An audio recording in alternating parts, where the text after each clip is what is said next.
俄罗斯是领土最大的国家，由近100个大大小小的联邦主体构成。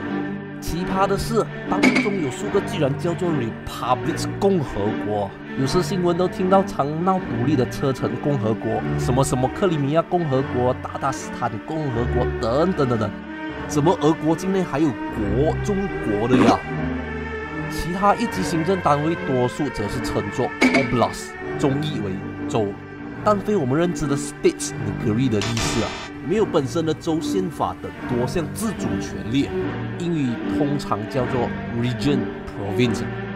还没完啊！苏联时期的加盟国又是什么鬼？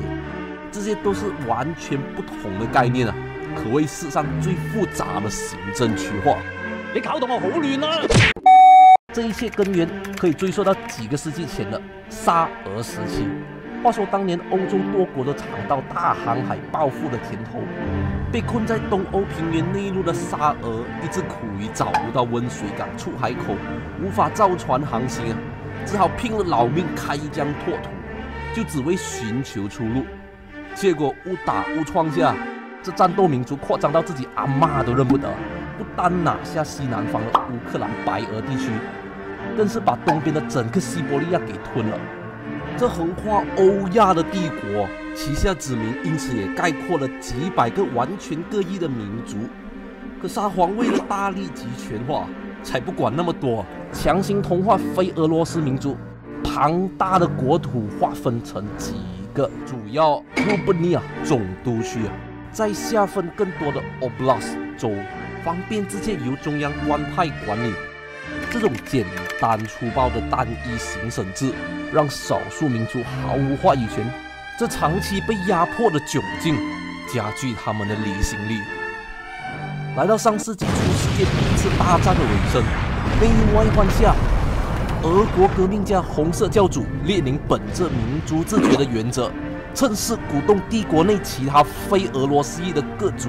建立起自己的苏维埃政权，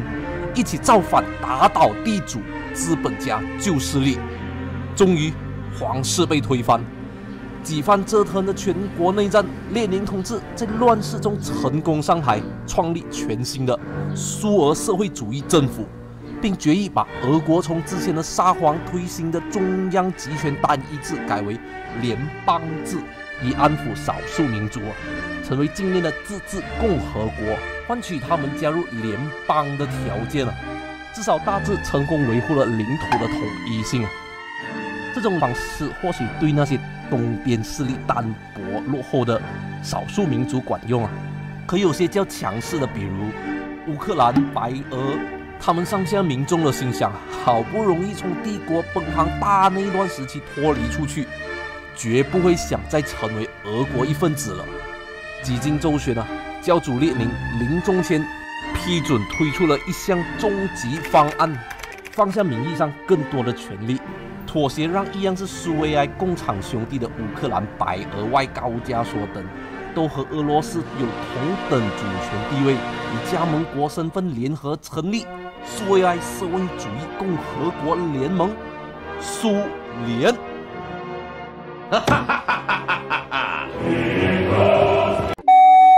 所以本来是中央集权统一的多民族国家沙俄，变成了国家联盟性质的苏联。其行政区划是由最大一块的苏维埃俄罗斯联邦社会主义共和国和其他陆陆续续有10几个的加盟共和国组成的超级联邦制国家。而一些较大的加盟共和国内部，尤其是俄国，又存在数个自治共和国。真的就像俄罗斯套娃一样一层一层又一层国中国中国。至于这个看似圆满的超级联邦制国家，在后期突然解体，行政上留下的烂摊子、车臣问题等等，俄罗斯要怎么处理接盘？下期再说吧。